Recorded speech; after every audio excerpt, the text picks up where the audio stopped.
So I think what I said was pepsinogen is the molecule that our cells produce, and then ultimately those things get secreted into the stomach.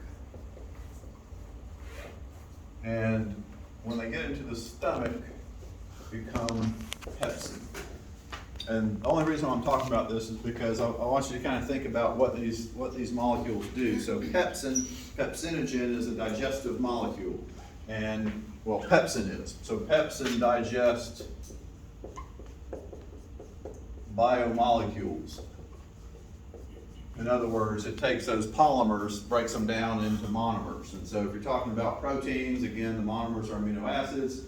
If you're talking about complex carbohydrates, the monomers are monosaccharides. And so, in other words, all the stuff that living organisms are made up of, right? So our cells can't produce pepsin in the cell. How come? Are you videoing me? Yes. No videos. No videos. I've been doing this since the beginning of the semester. I mean, you can record the audio, but no video, please. Are you still videoing? No videos. I don't You have can't any stop. other device, so What do you mean you don't have any other to device? just sit there and record your lectures. Oh, for audio, okay. Yeah. Well, just put it face down so the camera doesn't see. What's the point of that? Because then I could look at that. Are you arguing with me? Yes. Put your phone down. I did not give you permission to videotape my courses. I gave you permission to audio. That's okay. That's fine. Well. Got dragged in. Okay, you gotta get out. I already put a circle by your name. So the point here is that our cells can't produce pepsin in the cytoplasm because why? It would break down the cells. What? It would digest the cells. Yeah, because the cell's made up of the same biological molecules that everybody else is. So pepsinogen is an inactive form, and then when it's secreted into the stomach, where you have hydrochloric acid, then that changes the shape of the pepsinogen. And you guys probably talked about this in freshman biology when you, like Biology 140, you talk about what makes enzymes function. One of the main things is their shape, right? So if you change the chemical environment of a long chain of amino acids, it's going to change the shape of the protein, and now it becomes able to digest the materials that are in the stomach. And of course, there's protective lining around the stomach to keep those molecules from digesting the cells that line the stomach. So, and this is going to happen in different places, so not just in the stomach, but that's the main idea. So the stomach is where you find pepsin, and the cells that line the stomach are producing pepsinogen and then secreting that into the stomach through all those processes that you talked about when you talked about how molecules and stuff are moved outside of the cell. So all those ideas that we talk about in freshman biology are related to how organisms work, obviously. Sometimes it's hard to see though because you're more focused on the process in the cell. Okay, so for the most part, what's happening is in the stomach is where most of the breakdown of the large biological molecules happen. But some fishes particularly have specialized functions of the stomach. And so, for example, the pufferfish, when they are threatened, they inflate themselves, and basically what they're doing is filling their stomach, which is highly distensible, and it pushes, the wall of the body out. They can also use air to do that. Obviously, for them, that's not much of an advantage. If you're going to fill your stomach with air, then you're going to turn upside down and float on the surface.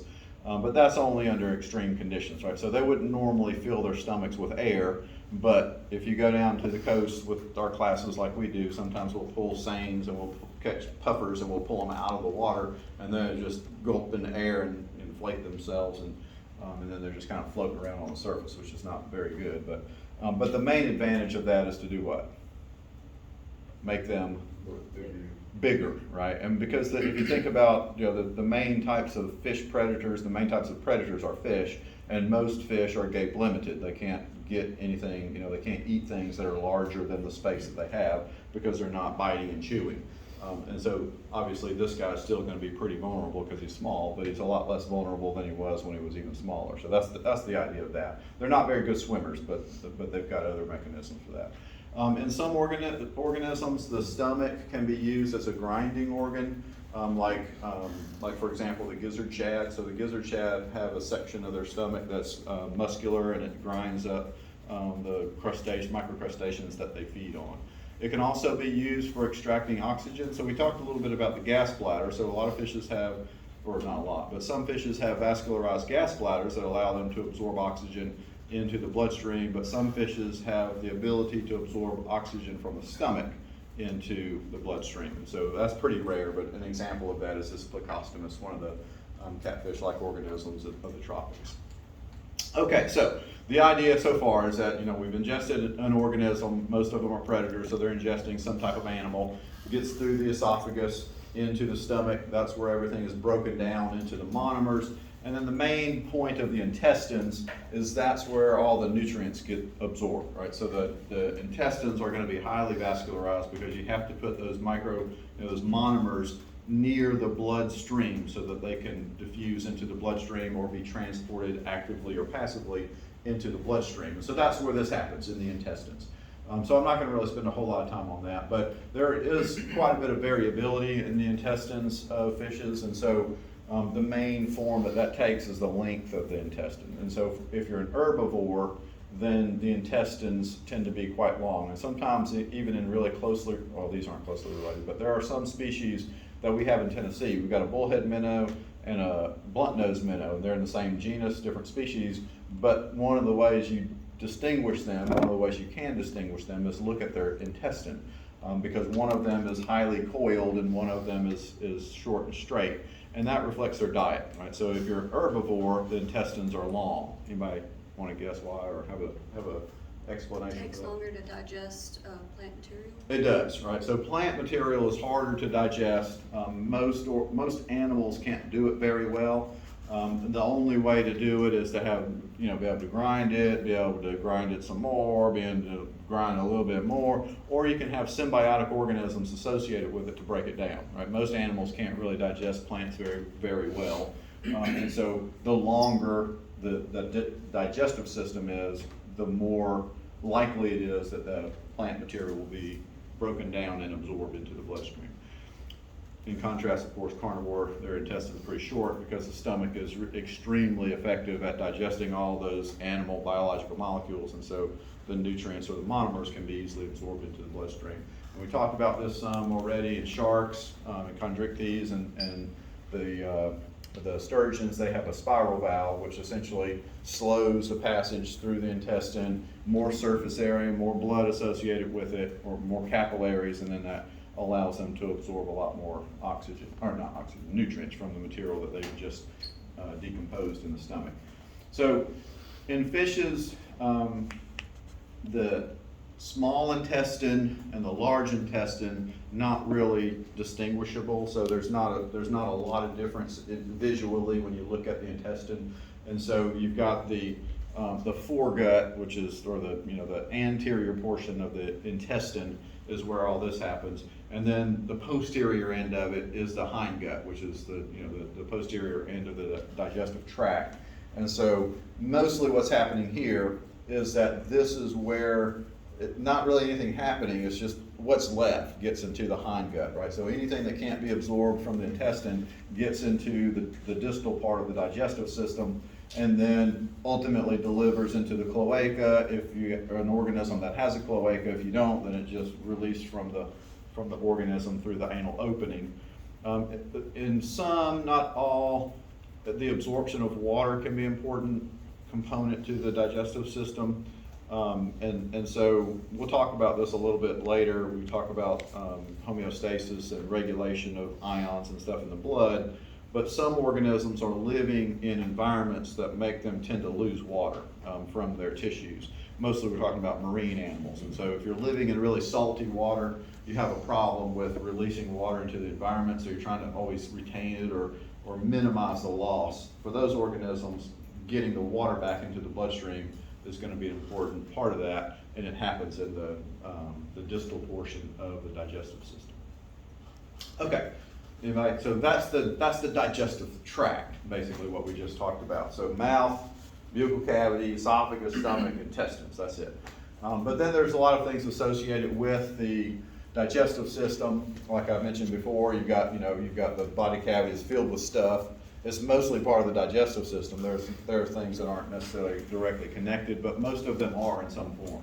And so some of the things that are part of the digestive system, but not the digestive tract or the alimentary canal, include the pyloric ceca.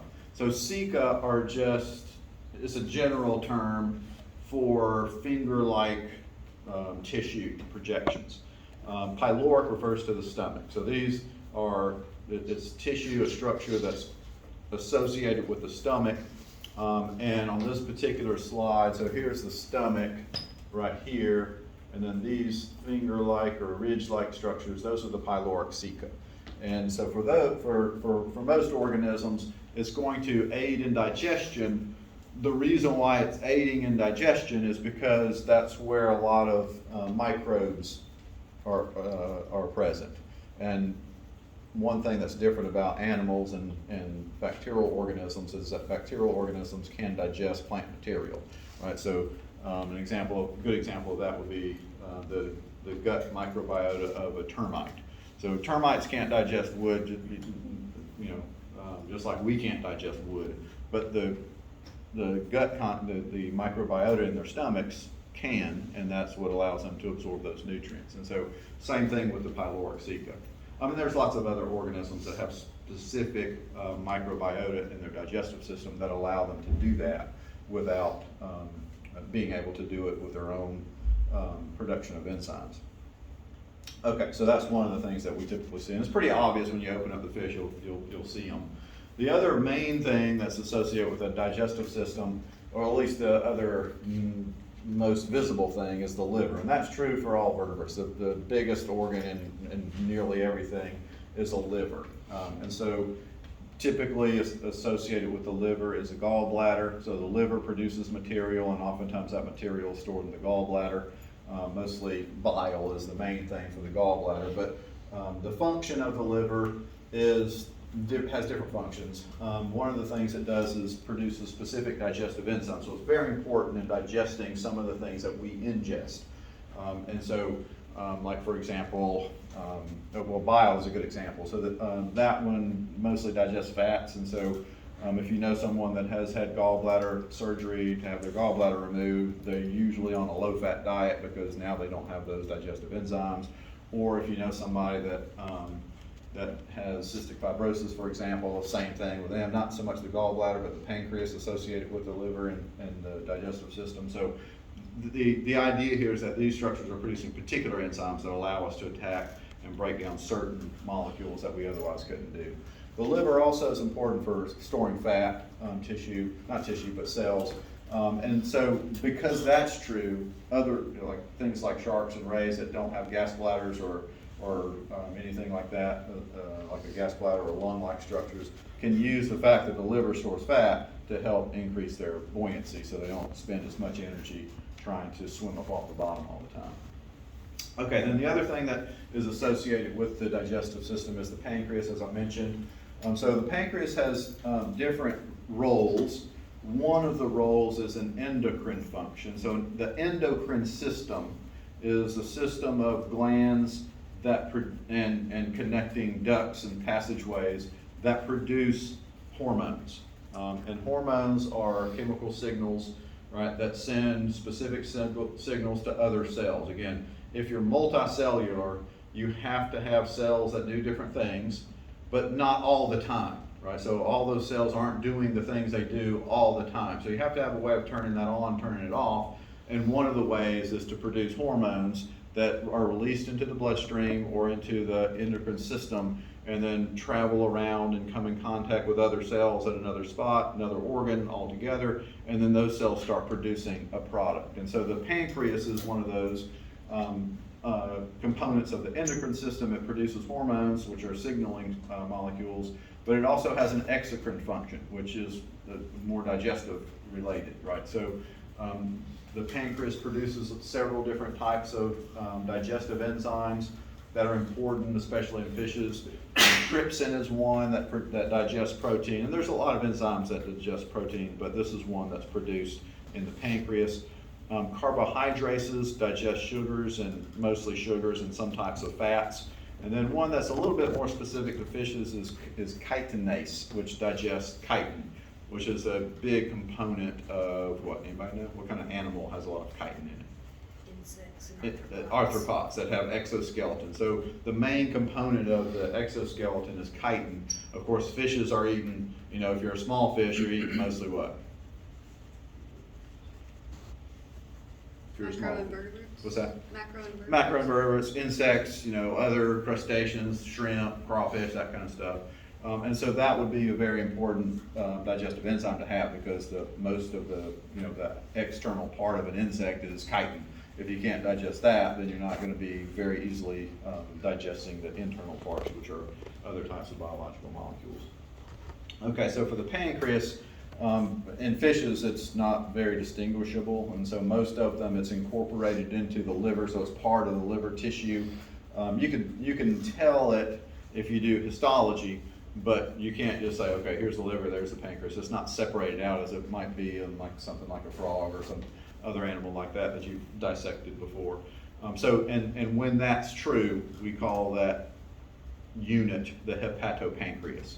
Hepato, of course, is liver, refers to the liver, and the pancreas refers to the pancreas. Okay. Anybody have any questions on that? Sweet. All right, let me see where I'm at now. Okay. I think specs.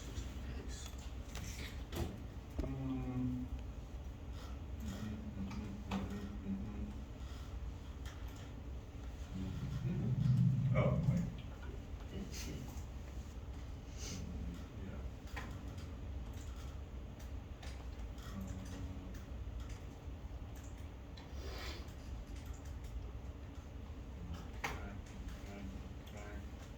Okay, so the next component is still part of the, not really directly part of the digestive system, but it is ultimately a product of the digestive system, or the digestive tract. So it emerges from the digestive system, and that structure I'm talking about is the gas bladder, of course. Okay, so just to clarify, so the correct term is gas bladder. You might have heard swim bladder, you might have heard air bladder. Neither one of those two things are very descriptive of it, right? So swim bladder, you know, it has nothing to do with swimming, and so it's not really associated with locomotion for fishes. Air bladder implies the components of the gases are the same as atmospheric air, which is not. Okay, so the correct term is the gas bladder, but the gas bladder is filled with gases, and typically the position of that is between the digestive tract, which is here, and the kidneys, which are kind of underneath the vertebral column. So in this particular slide, the gas bladder is right here. So basically the center of the fish is typically where that is. And there are some fish that don't have gas bladders. Some ray-fin fishes that don't have gas bladders, but things like darters, that would be a secondary feature. So the ancestors of darters had gas bladders. These animals evolved into a situation or condition where the gas bladder has been lost. But other than that, most fishes are going to have a distinct gas bladder. Okay, so what I want to do today is talk a little bit about how it works, because it's in some ways it's complicated, but sometimes not so much. And then here's just a diagram or a photograph. So here's the gas bladder. So if you've ever kind of seen this little balloon-like structure while you're cleaning fish, that's the gas bladder, and that helps them control their buoyancy. So the gases, the primary gases that are found in the gas bladder are carbon dioxide, oxygen, and nitrogen, but they're in much different proportion than they would be if you were to analyze the atmospheric air. So we talked a little bit about different types of conditions, right? So in some, the gas bladder is connected to the digestive system, and so that condition is called what? Physostomos. I just wanted to make y'all do something so you wouldn't fall asleep as much. And so examples of that will be the gar and bowfin. So this is a photograph of a spotted gar coming to the surface and releasing the air from the gas bladder, right? And so gas bladder is in it. They extract oxygen from that and then blow it out, and then they'll swallow some more. but because the digestive system is connected to the gas bladder, then that air gets into the gas bladder and they can absorb oxygen. So that's photograph right here is taken when the animal is releasing that air from the gas bladder. Okay, so obviously you're gonna be important in respiration. In most fish, the gas bladder is disconnected, right? So let me go back to this one right here. So here's in this particular fish, this is the digestive system, and this is the gas bladder, and so there's a connection there. So if air goes in here and into the digestive system, then it can get into this gas bladder and be used for respiration. If it's not, then it looks like this, right? So the digestive system here again is the digestive system, but there's no connection between the gas bladder and the digestive system. So these animals cannot do that, right? They can't come to the surface and gulp air. I mean, they can gulp air, but where's it gonna go? To the digestive system. Well, I mean, if they swallowed it, where does it go? Stomach. Into the stomach, right? So, and some fish can get oxygen from that, but they can't use the gas bladder for it because there's no connection. All fish that have a gas bladder start off physostomous. So as an embryo, there's a connection there. And the reason why that's true is because the gas bladder, like I said before, is associated with the digestive system in the sense that that's where it comes from, right? So as an embryo, here's the mouth, and then here's the anterior part of the digestive system. The gas bladder starts off as an outpocketing of the digestive system. And then as they develop, it gets larger and larger, and then it still is connected, and then as they finish developing, that connection is lost, and now it's completely separated. So physoclistus now, all right? And so, and there's been some, experiments or demonstrations, I guess. So if you keep an animal that is like that from the surface after they hatch, then they could never fill this with air, right? Because they can't come to the surface while there's an opening. And then after that closes, you can let them to the surface, but they still can't get air into it, right? Because now if they came to the surface and engulfed air, it's going into the stomach and digestive system. There's no way it can get there. So there is a window, right? After they hatch, they come up, gulp some air, gets into the gas bladder. Now they've got gases there, and you can regulate that with the blood flow, but then this closes. But now they've got gases in there, so they can use that as a buoyancy control mechanism. So they never have to get new gases in there, they just keep them? Well, there's gas exchange, right? And so we'll talk about that, because if you think about, well, let's see, what's next? Yeah, so in all of these organisms, even if you're physostomous, the gas bladder's main function is to control buoyancy. And the only way that can happen is if you do what? Change the amount of gas. Change the amount of gas, right? So you have to get it out and get it back in depending on what you're trying to do. And so it's not, it's not going to, it's not going to be the same gas in there their whole life. But if they can't fill it, then they can't regulate the control of it either, which is a good question. Okay, so the main idea, of course, is as the amount of gases increase in the gas bladder, the volume expands, and that's going to allow the animal to ascend into the water column. And then, if they're trying to descend, then they have to remove gases from the gas bladder, and that's the more complicated. This part is a little bit more complicated if you are physoclistus. If you're physostomous, then getting rid of it is pretty easy, and getting it is easy. You just have to come to the surface and gulp.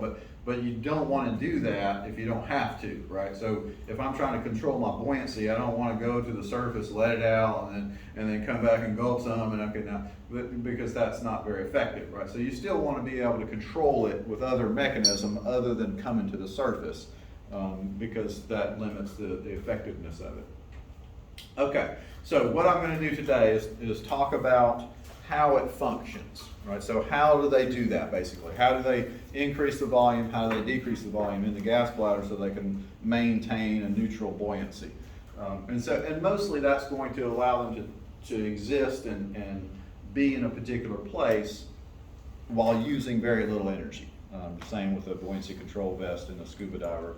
Instead of always trying to kick up or kick down, you can get the sweet spot and you just kind of hover over the bottom and swim forever, as long as you have air.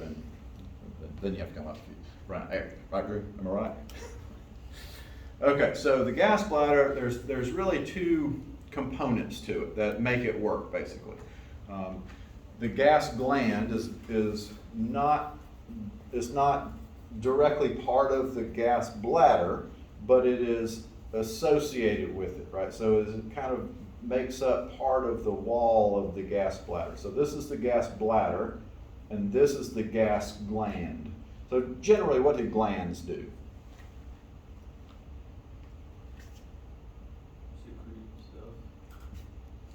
I love it. Perfect. That's exactly what I would have said. They secrete stuff. And it could be hormones or other products, but a gland is a tissue that produces material into the bloodstream or something like that, right? So it could be an exocrine gland, but getting rid of it, or it could be producing other types of structures. So the gas gland is important because it's going to be producing material or molecules that affect the ability of gases to move. And that, of course, that's the main thing if you're trying to talk about the function of it. And so obviously the gas gland is associated with the gas bladder. The main thing that there's a lot happening at the gas gland in relationship to the blood. Mostly what I'm going to do is focus on the changes in pH, just to kind of simplify it a little bit, because that's the main factor that causes the other stuff to happen, right? So, and so the main idea here is that you have delivery of blood, which is where the gases are coming from, delivery of blood to this region, and then the blood's leaving that region, but while it's in this region, gases can move. In this case, they're moving in, which would increase the volume and allow them to ascend. Okay, so that's an important part of the gas bladder in its system. The other thing that's really important about this is a structure called the rete mirabile, and that term means wonderful net.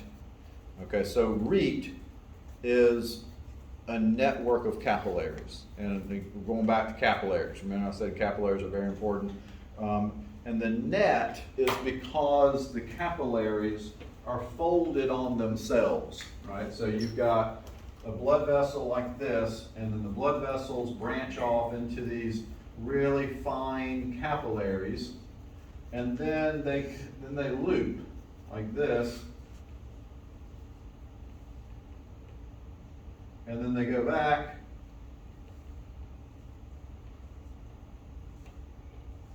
into another vessel, but the capillaries themselves make this net, right? In other words, if you use your hands to describe it, you'd do this. Right? This is what's happened. Blood's coming in with my left arm, going into the capillaries of my left fingers, and then my fingers are folded around themselves, going into the capillaries of my right fingers, and now leaving in my right arm. And that's the net part. So that's what a rete is. And that's going to be important because we'll talk about retes. Didn't broke it. We'll talk about retes some more when we talk about other things. We'll talk about the gills, we'll talk about heat exchange, all that is going to be dependent on a rete. And so this one is called rete mirabile. That's the one that's associated with the gas gland. Wonderful net. So, network capillaries, there you go. Okay, and so the main function here, again, I'm going to focus on one gas in particular because this gas is much more closely tied to this factor, pH, right? And so, in other words, changes in pH have a big influence on what happens to oxygen in the blood. Okay, and so there's some other things happening. There's other gases that are moving, but this is the most obvious and the most important one of all those other gases that can be moved, right? So. One of the important parts of the arrangement of the wonderful net, or the rete mirabile, is that it includes a countercurrent exchange system. Okay, and so countercurrent just means, in this case, in one of those capillaries, with me so far? One of those capillaries, blood's coming in, and blood's flowing that way. And then here's the loop, right? Here's the loop of that capillary. Even though these are big on the board, really what they are really tiny capillaries, but they're folded on top of themselves. And so blood's going this way on this capillary, and then this way on in that capillary. So counter current, they're running like that. And that enhances the ability of gases to be exchanged across the membranes and then also deposited into the gas bladder, right? So you gotta remember that it really looks like this, right? So you've got blood going like this, blood going like that, and not much in between.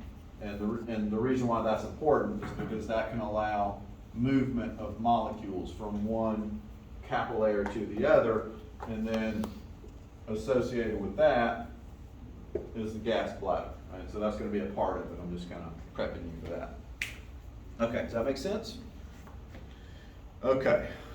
Okay, so what we're going to do first, because it's not straightforward, is talk about a little bit about getting gases out of the gas bladder. All right, so if the animal's trying to get gases out of the gas bladder, what's he trying to do ultimately in terms of position? Going down, descending into the water column. So we're getting gases out. There's two ways you can do it. One way is release it from the digestive system, but that's only true if what? Not necessarily just for GARs, but your physostomos, right, which are GARs in both ends, but there are some others that are physostomos. So you can get that gases out because it's connected to the digestive system, and you can release it. You can just burp, right, and release, like the picture of the GAR I showed, the GAR was burping or releasing gases from the gas bladder via the digestive system, if you're physostomos. The other thing, and these animals can do this part too, is get it from the gas bladder into the bloodstream. Okay, and so that's a little bit trickier, but of course, if you're physoclistus, that's your alternative, right? You can't burp, right, because gases can't go from the gas bladder to the digestive system. They also can't permeate out through the gas bladder.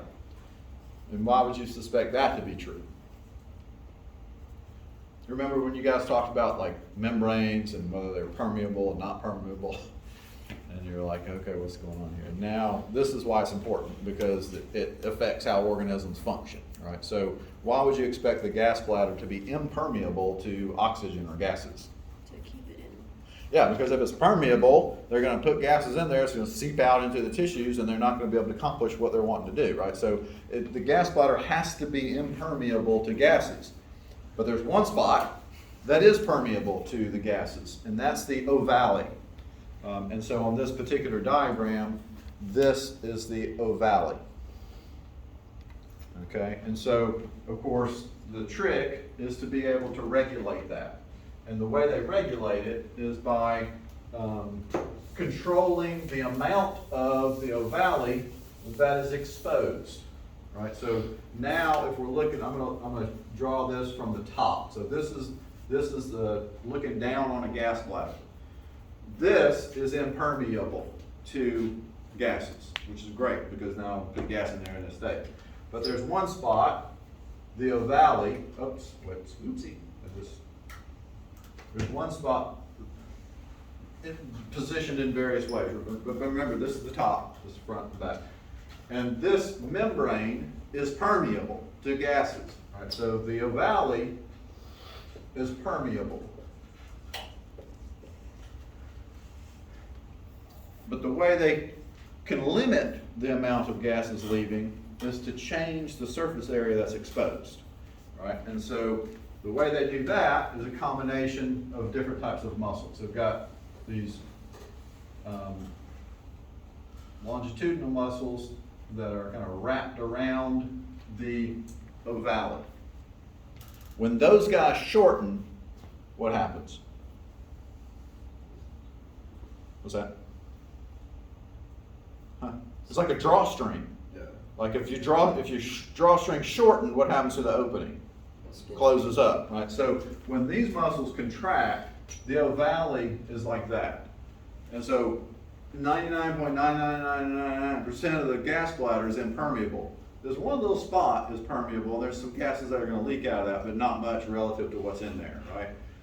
Then, of course, you can't open it by just releasing it. You have to have a different set of muscles, right? So they also have these radial muscles that are oriented like this. When those guys shorten, what happens? Opens, right? So when you close the drawstring, and then you want to open it, you push the little thing that that holds the strings together, and you push it. It doesn't open, does it? You have to pull it open, right? So these muscles are pulling it open. So when they're trying to release gases from the gas bladder, this is opened like that. And of course, that doesn't work unless you have what? What are those squiggly lines I just drew? Starts with C. Capillaries, right? So associated with that is the bloodstream also, right? So that area is permeable. And if the blood is exposed to the gases in the gas bladder, it will be absorbed into the bloodstream. If these vessels are not exposed, it won't be absorbed. And so same kind of process requires the ability of the gases to get in the bloodstream, but only in a particular spot. And that's only for releasing the gases from the gas bladder. Okay, so the radial muscles, as I said, open the ovale, and then the circular muscles that are around it close it. And so if the animal's trying to release gases, ovale is opened and blood or gases diffuse into the bloodstream. Make sense? Groovy. Okay, so now comes the part that's a little bit more complicated, and that's getting the gas, getting gases to the gas bladder and into the gas bladder. And that, of course, is when the animal's trying to increase the volume of gases and then move up in the water column, so the process is different. And this is the part that's a little bit more complicated, but I'm going to draw some stuff on the board so that you can maybe understand the diagrams a little bit better. But I gotta say a few things about how are we gonna work through this thing. Sort of clear. Okay, so a couple of things that we have to understand before this to really work is that we're just talking about movement of oxygen, like I said. There's some other gases associated with it, but I'm going to focus on that because I think you can see the process if we talk about that. So we're talking about getting O2 into the gas bladder. So I'm going to refer to that as free oxygen. It's just O2 floating around in the plasma. Okay? But oxygen typically is not floating around in the plasma, blood plasma, in most animals. Most of the time, oxygen is bound to another molecule called hemoglobin. So, hemoglobin O2. That's an oxygen molecule bound to hemoglobin. Make sense so far? And this is what typically is happening. And that's awesome, right? How come? Why is it awesome to have a molecule that really grabs onto oxygen? They can spread oxygen through the body. Yeah, because that's how we get it to, we can't rely on diffusion alone, right? Oxygen is not going to diffuse into our blood plasma fast enough to get enough oxygen to our cells to generate lots of ATP. We have to have a mechanism to actually snatch it. And hemoglobin is the mechanism. But hemoglobin only does that if pH is relatively high. Anybody want to guess why? Why, if I change the pH, hemoglobin doesn't do that? It won't bond to the oxygen. How come? So hydrogen What's that? or hydroxy H. Well, just more generally, what's happening to hemoglobin if I change the pH? Changes the shape, right? So just like pepsinogen. Pepsinogen is the same. Make pepsinogen, doesn't work, put it in the stomach where pH is really low, works now because the shape's changed. and now the reactive spots are exposed, right? So hemoglobin or oxygen is transported to our cells via hemoglobin. We'll talk a little bit about the mechanism that's specific to that later, but the same basic idea is happening here, right? So this is how much you have of that is gonna affect how much it gets into the bloodstream, into the gas bladder, right? So in order to get oxygen into the gas bladder, it has to be this, free oxygen. This is not gonna diffuse into the gas bladder, it's too huge. Okay, so we're looking for just O2.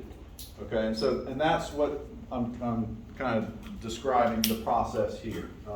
So near so the bottom line is the conditions of the blood, incoming blood and outgoing blood are different, and that affects free oxygen in the bloodstream. And so the job of changing the pH is the gas gland, right? So in the gas gland, mostly what's happening is the gas gland is producing different things. Lactic acid, which is one of the things that happens through the initial breakdown of glucose, the glucose metabolism. And then also the production of carbon dioxide, which forms carbonic acid, right? So at the gas gland, you've got these things happening, or near the gas gland, you've got the production of lactic acid, carbonic acid, which changes the pH of the blood, right? And so that's going to ultimately have an effect for hemoglobin. So I'm going to kind of simplify it a little bit, but I think you'll get the idea.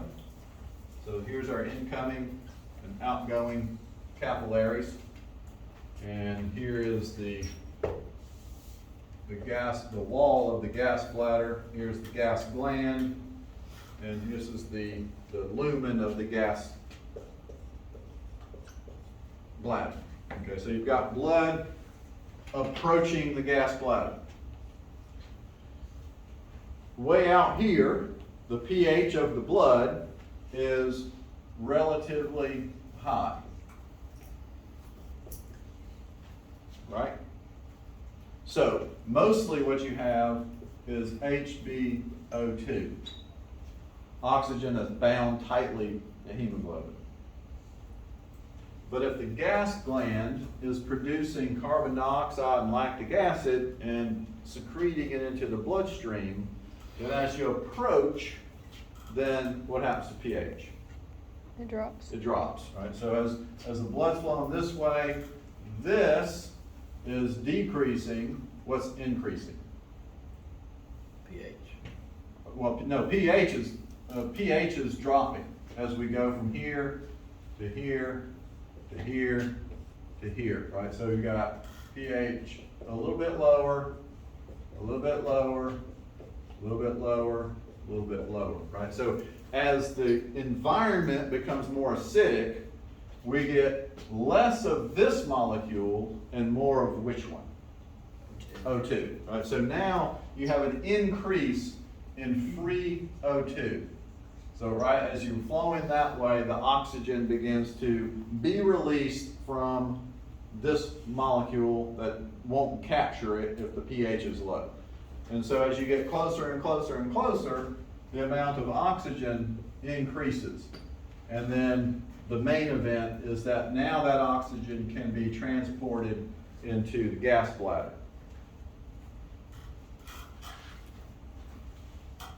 Does that part make sense so far? Okay. So the main idea is as you get closer, pH goes down, free oxygen becomes more abundant, right? Or higher concentrations. And of course, everything is dependent on concentration gradients.